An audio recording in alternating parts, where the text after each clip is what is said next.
kasama sa aming magiging Saksi!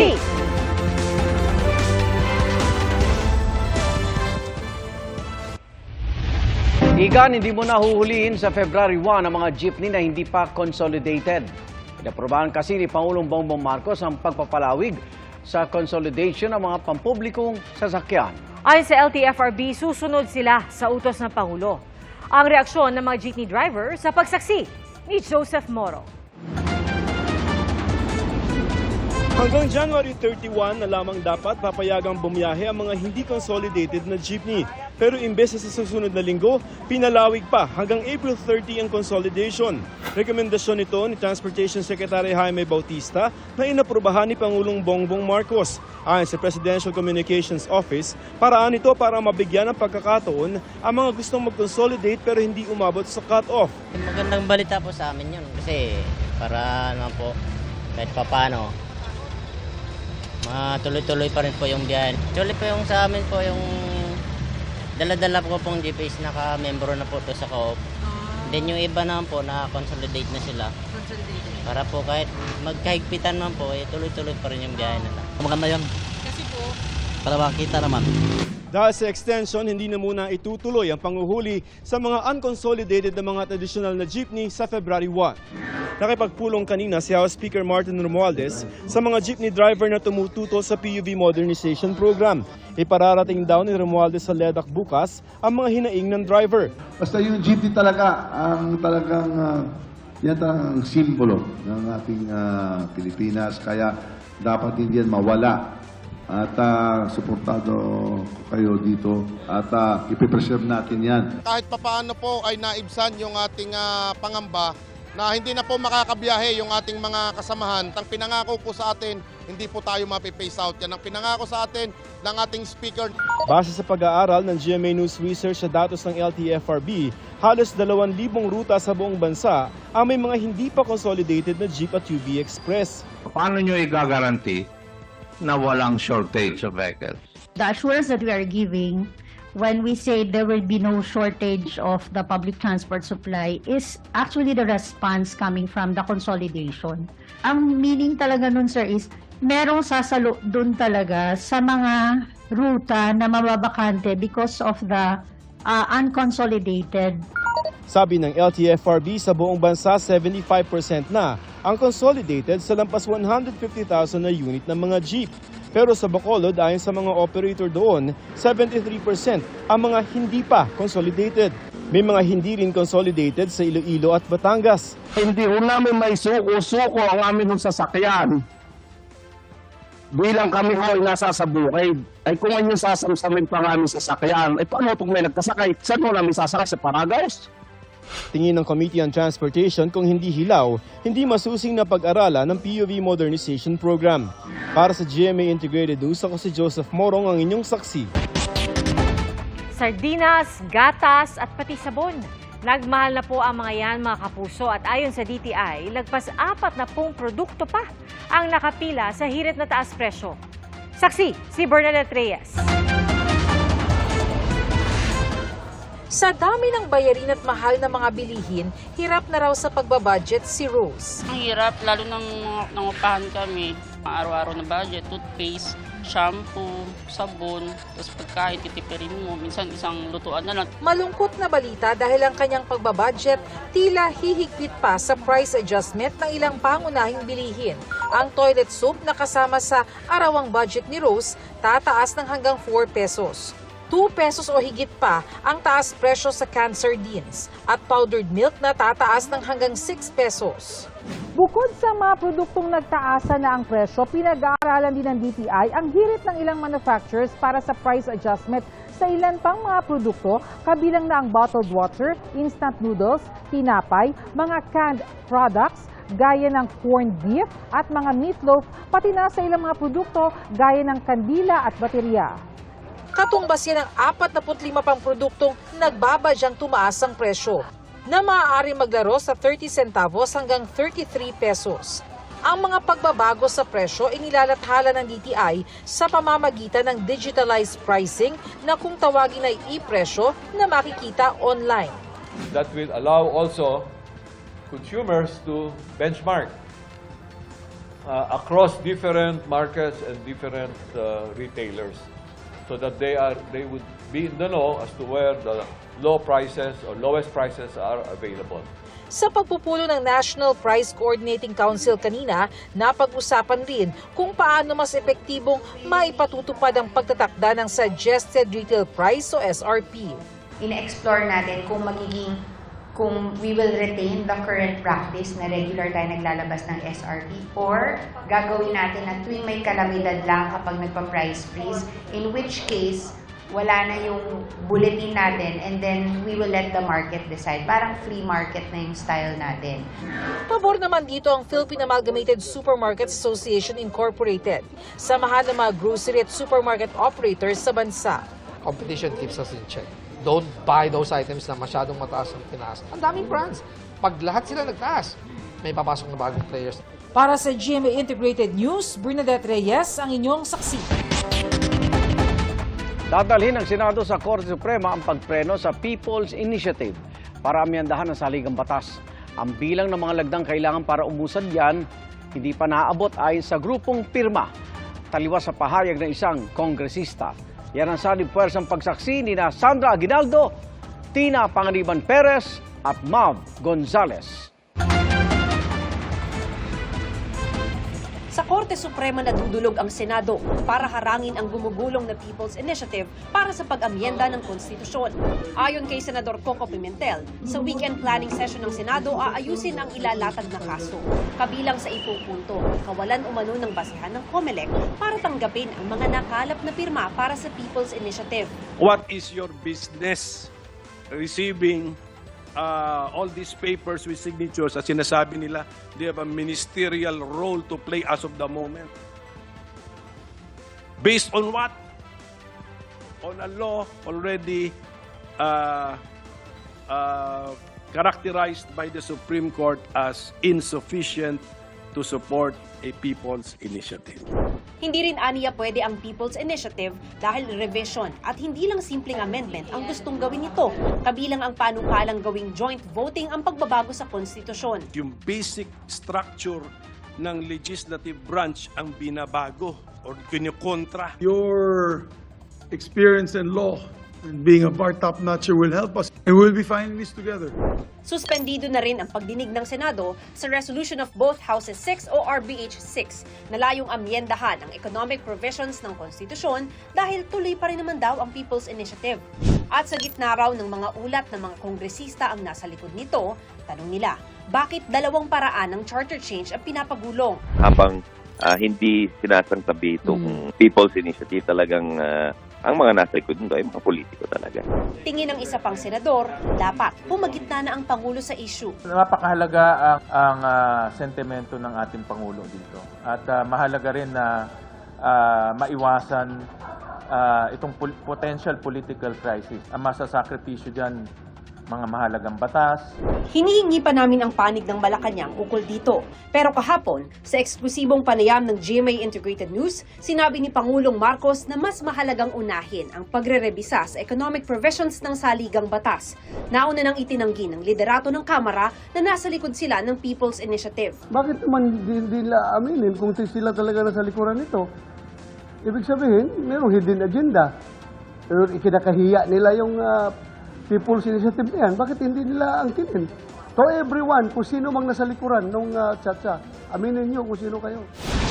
Sa panig ng Kamara ang nagbigay ng update tungkol sa pag-usad ng People's Initiative, si Albay 2nd District Representative Joey Salceda. Anya nakuha na raw nila ang kinakailangang 12% na pirma ng registered voters nationwide at 3% kada legislative district. We have already reach the mandate of the people.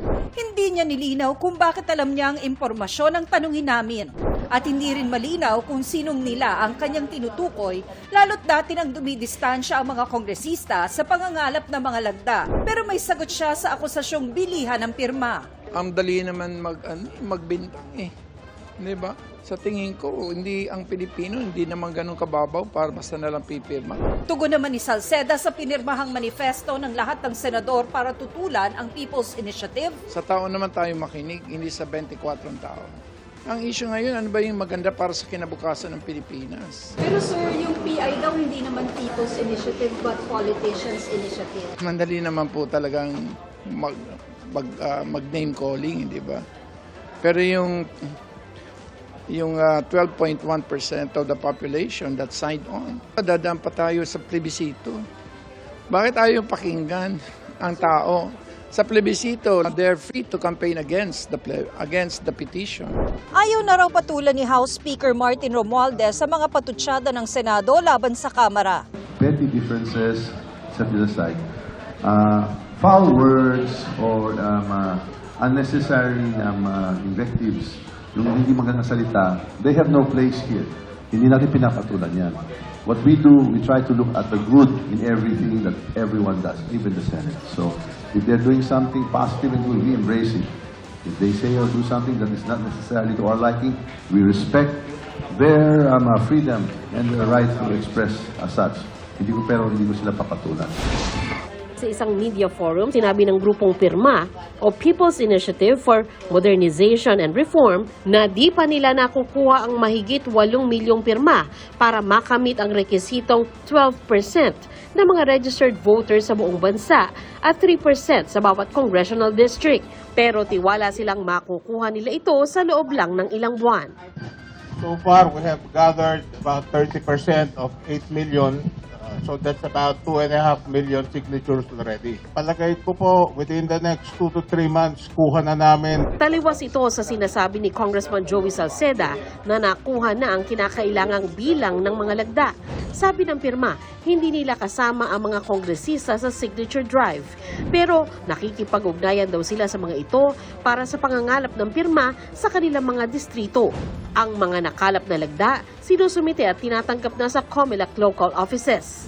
Nasa higit sa kalahati na ng 254 congressional districts ang nabigyan na nila ng certification matapos magsumite ng pirma. Nasa mahigit 1,000 naman ng 1,634 cities and municipalities ng Pilipinas ang nagsumite na ng pirma at nabigyan ng certification. Pero puna ng ilang grupo, bakit daw ito ginagawa ng COMELEC gayong wala pa namang naihahaing petisyon sa kanila para sa People's Initiative?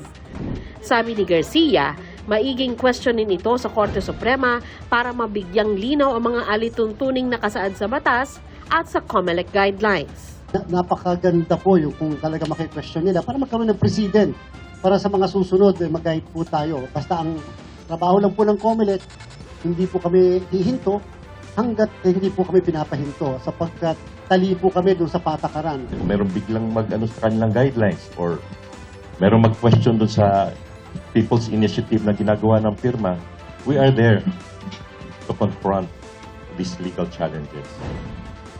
Ayon sa COMELEC, mahaba-haba pa ang prosesong pagdaraanan ng signature campaign para sa charter change bago ito umabot sa plebisito. Ayon sa COMELEC, limitado na ang panahon para sa buong proseso ng People's Initiative, pati na yung pagsasalang ng amendment sa plebisito.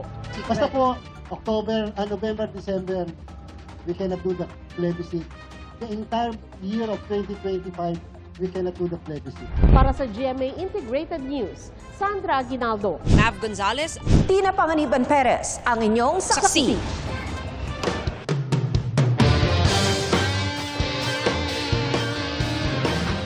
Matapos ang matagumpay na basketball competition, sunod naman dapat abangan ang maaksyong tapatan sa beach volleyball ng NCAA Season 99.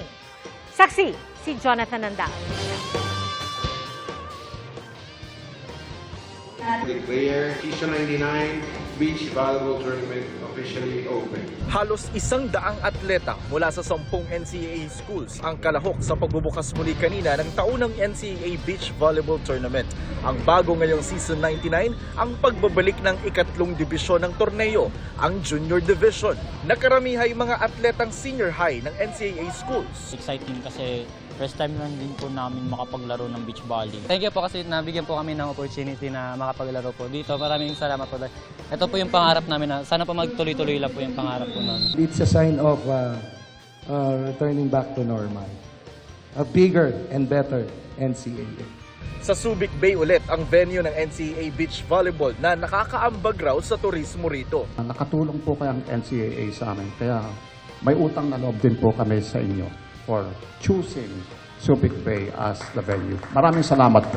Defending champion sa men's division ng University of Perpetual Health System Delta at sa women's division naman ay ang Colegio de San Juan de Letran. Bukas po ito sa publiko at pwedeng manood ng libre mula ngayon hanggang sa araw ng Linggo, January 28, dito sa Sand Court ng Subic Bay Freeport. Mula Subic, Zambales para sa GMA Integrated News, Jonathan Nandal, inyong saksi. Binigang pagkilala ang ilang programa at proyekto ng GMA Network sa 20th Philippine Quill Awards. At kabilang sa tumanggap ng parangal ang saksi para po sa aming ulat ukol sa kahalagahan ng Sierra Madre. Saksi, si Katrina Son. Wagi ang GMA Network at GMA Integrated News sa 20th Philippine Quill Awards na kumikilala sa mga pinakamauhusay sa programa at proyekto sa larangan ng komunikasyon. Kabilang dyan ang 24 oras na pinarangalan para sa ulat nito na pinamagatang Sinking Cities, bahagi ng climate change series na banta ng nagbabagong klima. Tinalakay sa ulat na ito ni Joseph Morong kung paano unti-unting nabubura sa mapa ang ilang barangay sa Bulacan na maaari ring sapitin ng ilan pang lugar sa Maynila kung hindi maaabatan ang epekto ng climate change. Pinarangalan din ang programang saksi para sa ulat nito ukol sa kahalagahan ng Sierra Madre. Panalo rin ang Sounds and Stories of the Philippines na digital project ng GMA Integrated News, GMA Public Affairs at Spotify. Gayon din ang Kapuso ng Kalikasan project ng GMA Network sa kategoryang Corporate Social Responsibility. Tinanggap ang mga pagkilala ni GMA Senior Vice President and Head, Integrated News, Regional TV and Synergy, Oliver Victor B. Amoroso. Kasama si GMA Vice President and Deputy Head for News Programs and Specials Division, GMA Integrated News, Michelle S. Seva. Masusi umano ang ginawang pagpili ng mga tinatawag nilang evaluators sa mga ginawaran ng parangal. Sila raw ang mga maituturing at masasabing gumawa at nag-iwan ng marka sa kani-kanilang mga larangan. Napakahirap ng pinagdaanan din nila, no? Masusing sa kanilang pag-evaluate sa kanilang mga plano at very objective. Hindi basta-basta lang. Para sa GMA Integrated News, Katrina Son, ang inyong saksi. Nakuhanan po sa gitna ng EDSA ang isang larawan ng karatula ng pagluluksa. Paghatid dito ng isang fur parent sa huling antungan ng kanyang alagang aso. Ang kanilang kwento, ating saksiyan. Sa gitna ng abalang trapiko sa EDSA, nakuha ng uploader na si Jem Lark Ramos ang motorsiklong ito na may karatula sa likod. Nang mabasa ang nakasulat, hindi lang si Jem, kundi maraming netizens ang naantig sa pagmamahal ng isang fur parent sa kanyang alaga. Ang Shih Tzu na si Buddy, napakalambing at energetic. Ayon sa fur parent niyang si Joe M. Castillo, ang tawag ko sa kanya minsan kaang gabutog dahil pag dumadating ako sobrang talon na ng talon si Buddy sa akin. Alam niya yung oras ng dating ko, 7 p.m., nandun na siya agad. Pero noong Miyerkules, January 17, nagkasakit si Buddy at itinakbo sa veterinaryo. Na-confine pa siya hanggang ipinatawag na si Joem para makapiling pa ang alaga sa mga huling sandali nito. Pagpunta namin doon, sinabi ng doktor, sir, hindi na kayo umabot, wala na si Buddy. Yun ma'am, sobrang sakit sa akin. Pumanaw noong Biyernes si Buddy, ang sanhi blood parasite na nakukuha sa mga garapata at pulgas. Nang makuha na ng viral photo, dala-dala na ni Joem ang labi ni Buddy para ihatid sa kanyang huling hantungan. Naglagay ako ng karato lang ganun kasi hindi ako makakapagmadali. Tapos yung si Buddy nasa motor ko, then ayoko kasing natatagtag siya. Yung kumbaga ibibigay ko sa kanya yung pinakahuling respeto, pinakahuling pagmamahal para sa kanya. Bago si Buddy, namatayan na rin dati ng alagang aso si Joem. Pero ilang beses man siyang nagluluksa at nangungulila, mas matimbang pa rin ang kanyang pagmamahal bilang fur parent at mag-aruga ng isa pang alaga. Ang aso lang kasi ang merong instinct na mas mahal ka pa niya kaysa sa buhay niya. Yung unconditional love na tinatawag, doon niyo po makukuha. Para sa GMA Integrated News, JP Soriano, ang inyong saksi. Nagbangka ng lalaking yan sa San Diego, California sa Amerika sa gitna ng malawakang baha dulot ng winter storm. Nasa state of emergency na ngayon ang buong San Diego. Ilang motoristang stranded sa baha at walang kuryente sa libo-libong bahay at maraming kalsada pati na paaralan sarado.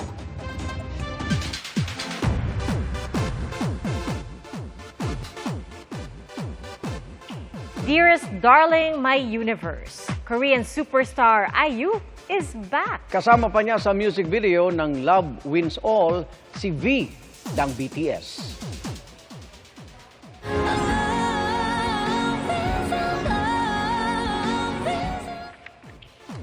Magkahalong kilig at pagkaantig ang hati ng music video na tungkol sa magsing-irog sa post-apocalyptic future.